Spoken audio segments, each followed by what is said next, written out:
I'm Mark Boris, and this is Straight Talk. Ro Knox, welcome to Straight Talk. Thanks so much for having me on the podcast.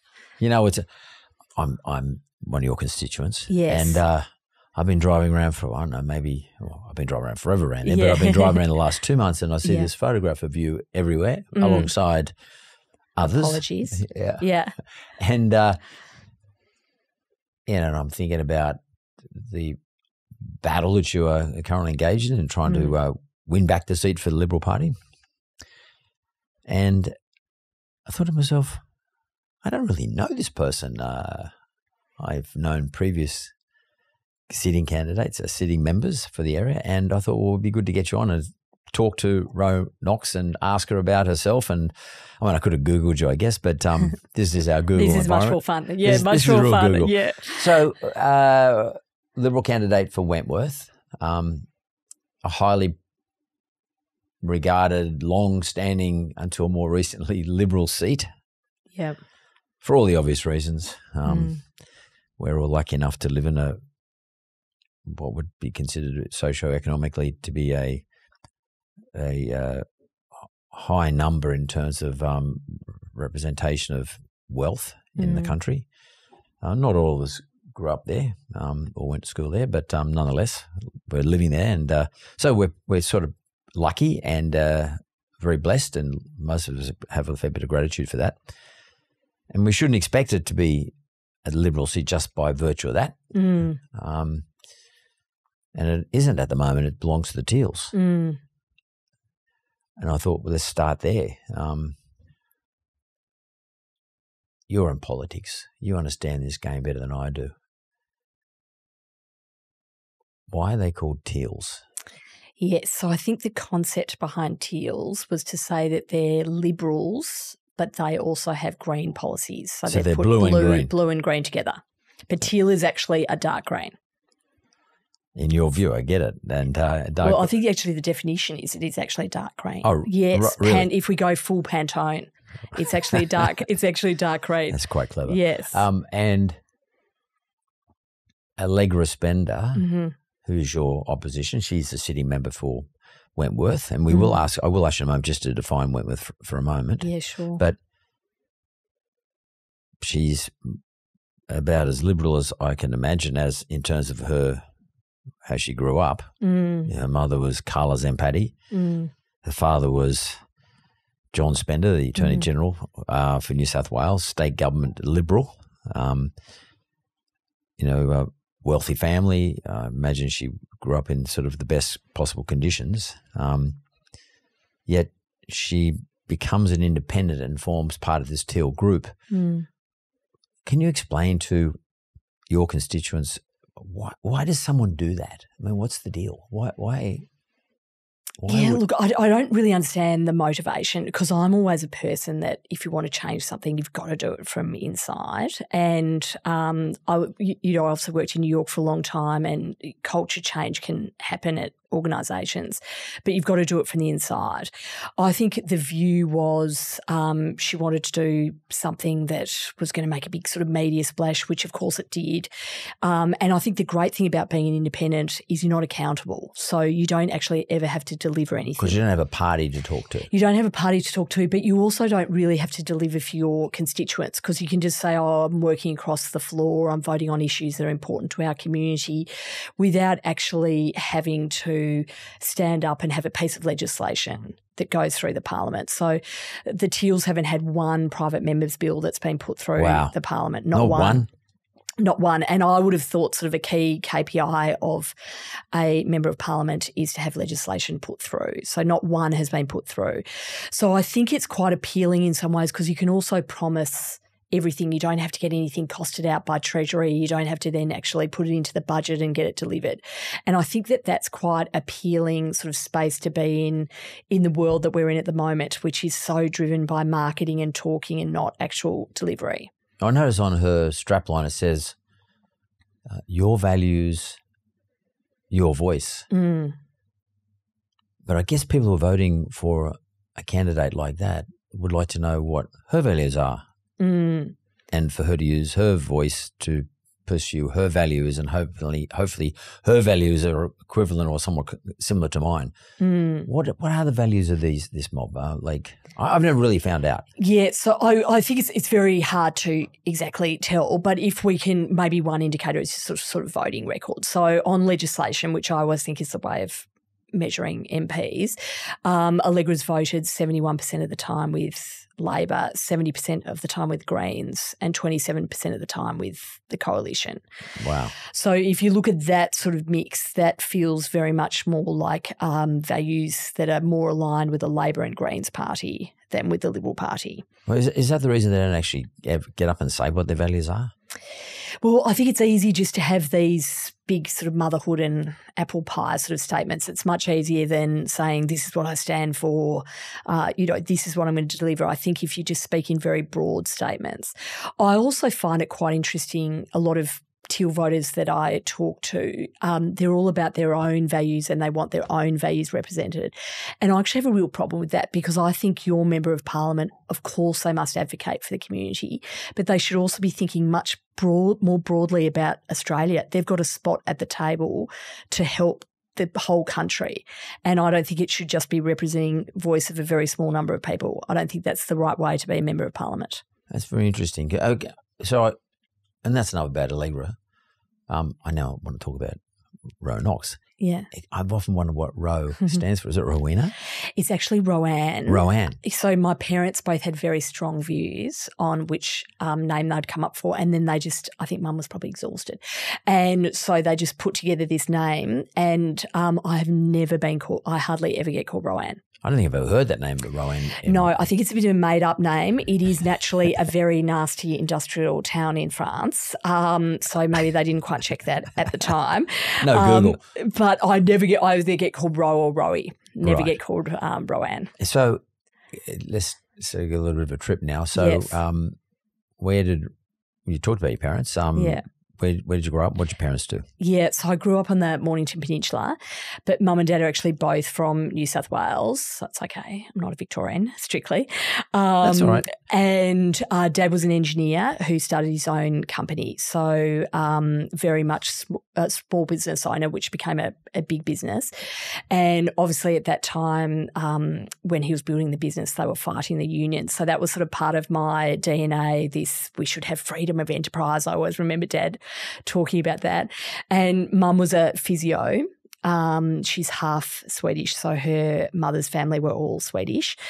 So, Mark, if you can imagine, a lot of sport, a lot of fish, a lot of health, and I had a very warm upbringing, but Mum also has a very steely core. So, and I think some of that steely, strong piece has been really, really helpful during this campaign. Yeah, I was going to ask you about the campaign a little bit later, actually, because I'm always constantly thinking to myself, I wonder if they knew what they were getting themselves into, because it looks like it's been pretty hectic for everybody. But have you got brothers and sisters? I do have a brother who I'm very close to. He's a school principal in Melbourne, and my kids always joke that he's clearly the favourite child.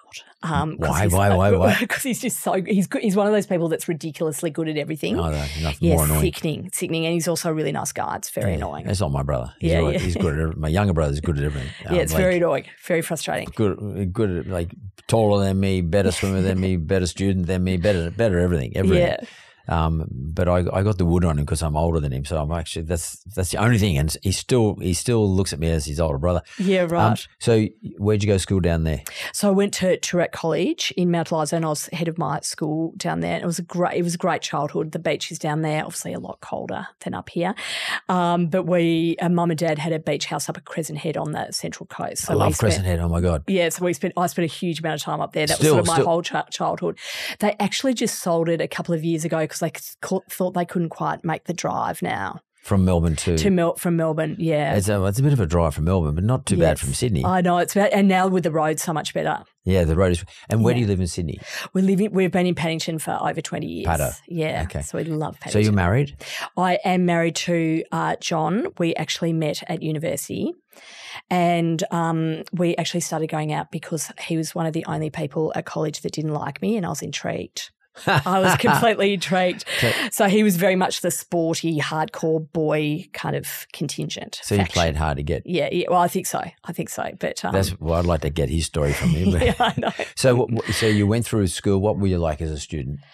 Look, I was pretty big personality, but I was also I was a hard worker, and I loved the academic side of school. So yeah, I loved it. But I was also definitely not the teacher's pet, I would say. In that, was it a girls' school or a co-ed? It was an all-girls school. All-girls school. Yeah. So does that mean you spoke your mind? I did speak my mind, but I think also a little bit of class clown, actually, Mark. A lot of easy jokes from the back, the back row. Well, that's be interesting to have a politician who can actually pull off a good joke. I yes. mean, there's nothing. But so leaving school, what happened after that? So then I went to Melbourne University. I did a law degree at Melbourne University and an arts degree because we used to do them together. Same here. Yeah. So you know how they used to do that combo. And I went to Ormond College, where I was chairman of the Ormond College Students' Club.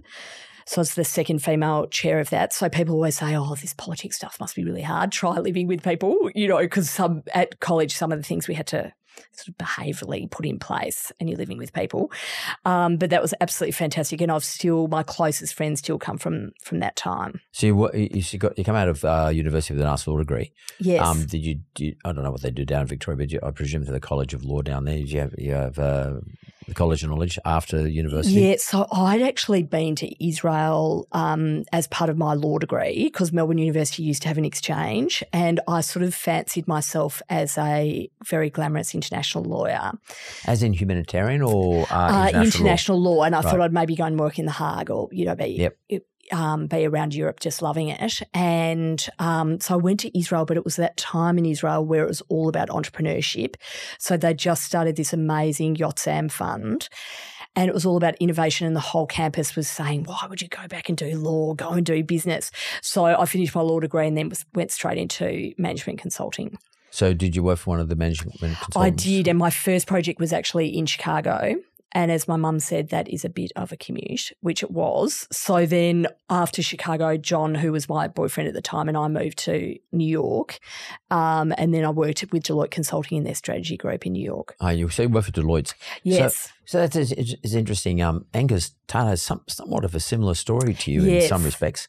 In terms of management consultant, for those people who don't quite live in that world, what are those, the Boston Consulting Group, Deloitte, etc. What do they do when it comes to management consultants? What's that mean? Yeah, I think it can be somewhat of an esoteric concept. So I arrived in New York in 98. So it was all about the growth story. So all the financial services organisations were trying to deal with this thing called the internet. They're trying to make sure that their staff were really motivated. They were launching new products. And then, of course, by 2000, every project I was doing was all cost cutting. Like, how can we get rid of all those stuff that we just had? Because the tech boom died. And then obviously with September 11th, there was and in the US that was a massive, massive recession, particularly in financial services.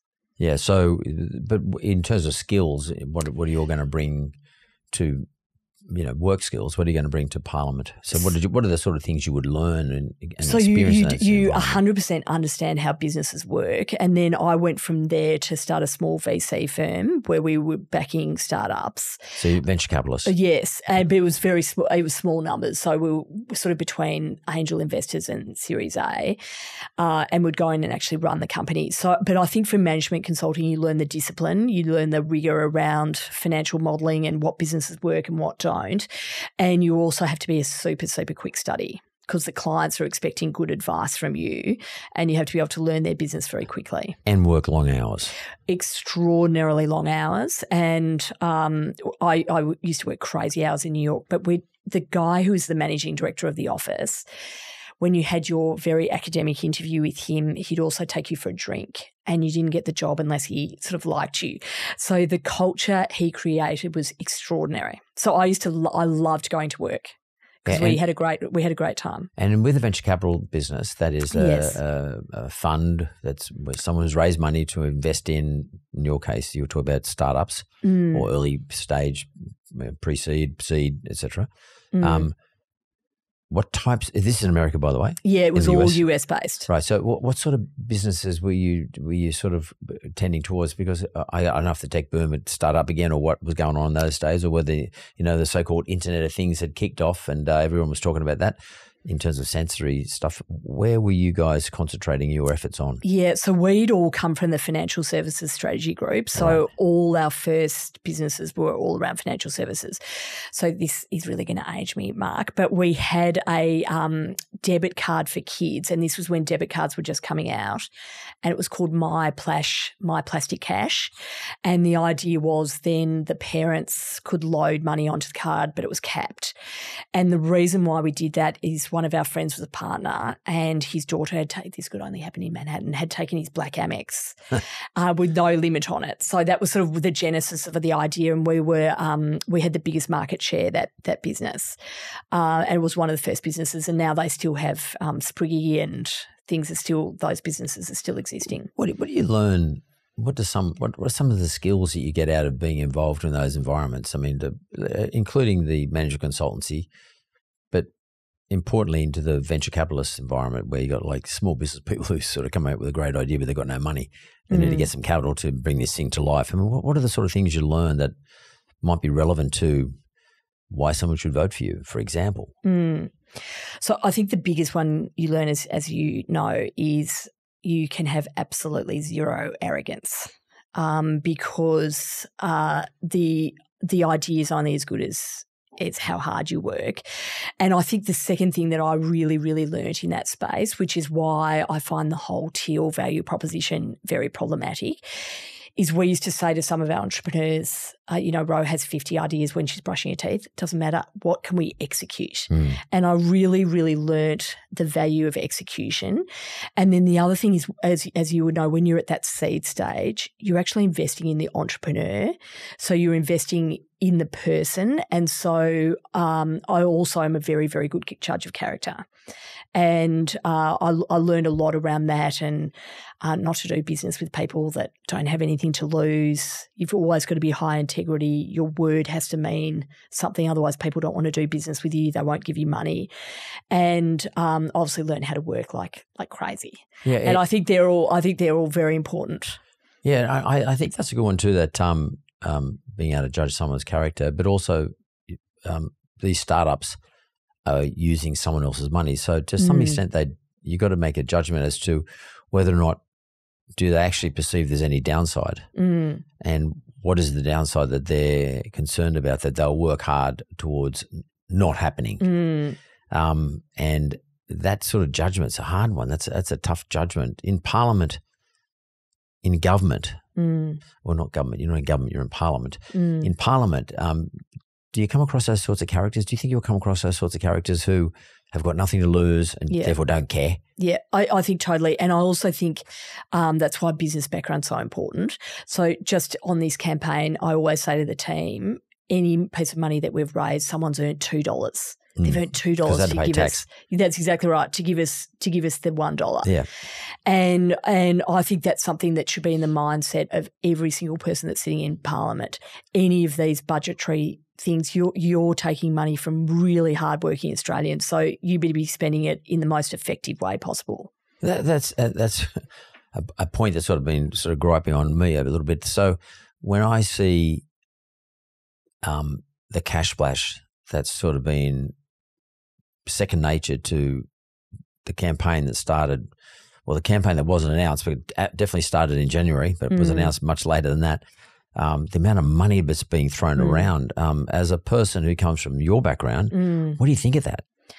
I think it's really bad. And I'm really, because it's the young people that are going to bear the brunt of that debt. I mean, some of the numbers are they're going to have $1 trillion debt if they keep spending like this. I think it's $425 billion they've already spent over the period in government and then in future commitments.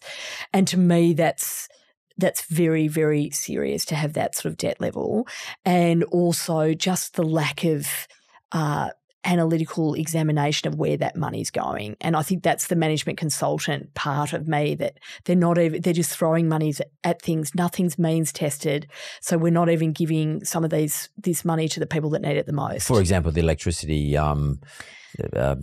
rebate that's been given to everyone. You're getting it. I'm getting it. And if you've got 10 houses, you're getting it. Still getting yes, it. Yeah. Yes. I mean, you're saying in terms of that being an idea, the execution of the idea is not very good because it should be restricted to just one group, or one group maybe perhaps should get more. That's exactly right. And the other group should get less. Or maybe even more fundamentally, why don't we deal with why the energy costs have gone up so much? Let's deal with the problem instead of dealing with sort of the symptom and throwing money at the symptom. So you just mentioned something quite interesting that what would be the assumed levels of debt that are going to come forward over the next period. And one thing is for sure, and I think even the Labor Party would admit this, and they did talk about it. They had 2 years of surpluses, but now they're going to have 10 years of deficits, and deficits are going to be funded from somewhere. Either taxpayers are going to have to pay more tax, or alternatively they have to borrow the money. And it looks like they haven't said if they're going to get that yet, but under the current government, it's more likely they're going to have to, probably some combination of the two. We don't know whether they're going to impose more taxes on the community, but we'll soon see, I guess. And capital's certainly not cheap at the moment. And capital's very expensive. No. One of the things you might be able to explain to our listeners is I saw, and you come from this world, I saw some reference to Standard & Poor's looking at Australia's AAA rating. So just to be clear, Australia has a AAA rating, as does New South Wales. Credit rating, yes. Credit rating, which is rated by independent rating agencies, one of which is called Standard & Poor's. They're global organisations. These decisions are made after long, hard examination of the finances of the country.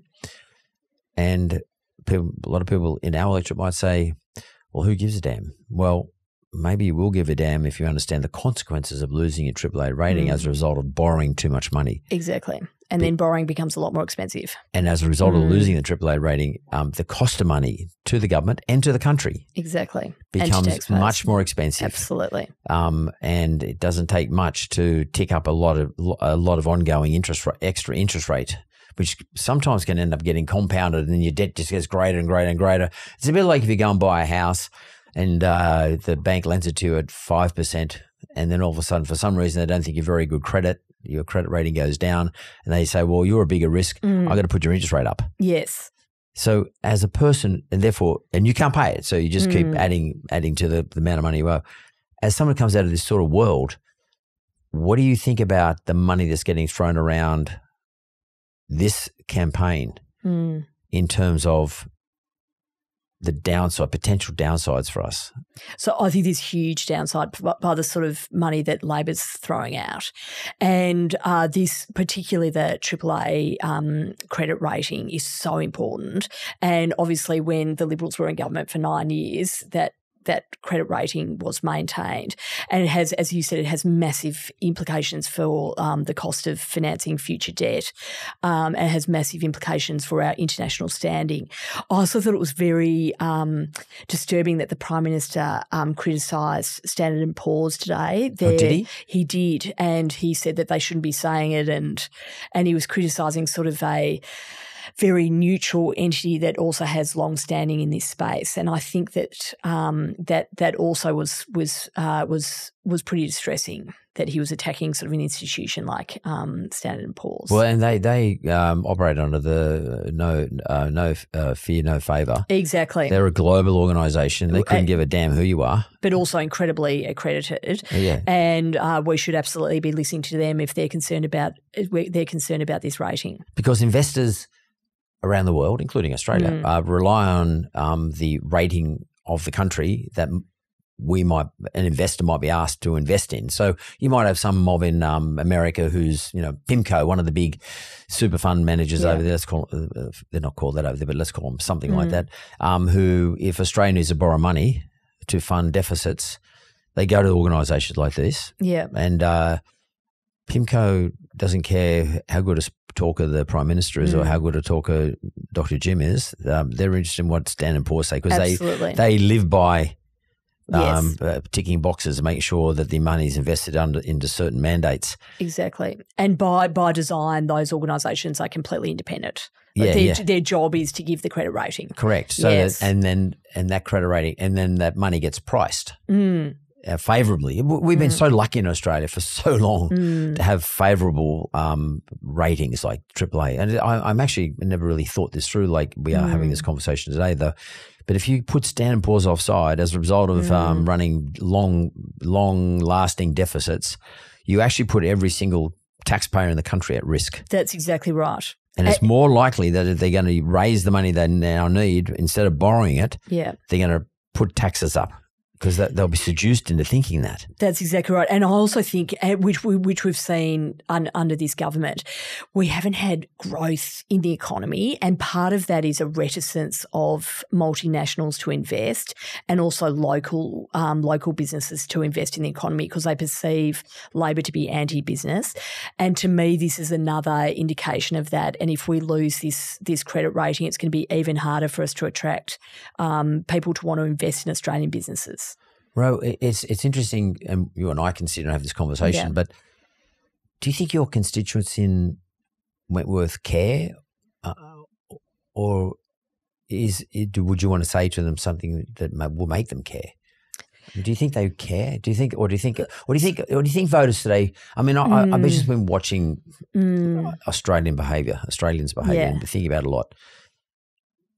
And Peter Dutton's been getting hammered, and a lot of good stuff's coming out. But I wonder whether Australians just get so confused.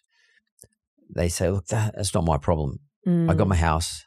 It's in Vaucluse. It's in Edgecliff. Don't have any debt. I've got a little bit of debt. I've got a pretty good job. Unemployment's low.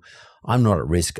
It's beyond me. I'm not going to worry about this stuff." And do you think they say that? And if so, maybe you might be able to say why they should be thinking about these things, why it is potentially a problem. So I think also because it feels like a hypothetical, so it's hard for voters to understand what the implication of that's going to be. What I'd say though in Wentworth, and I've spoken to thousands of people, everyone is feeling cost of living pressures without doubt.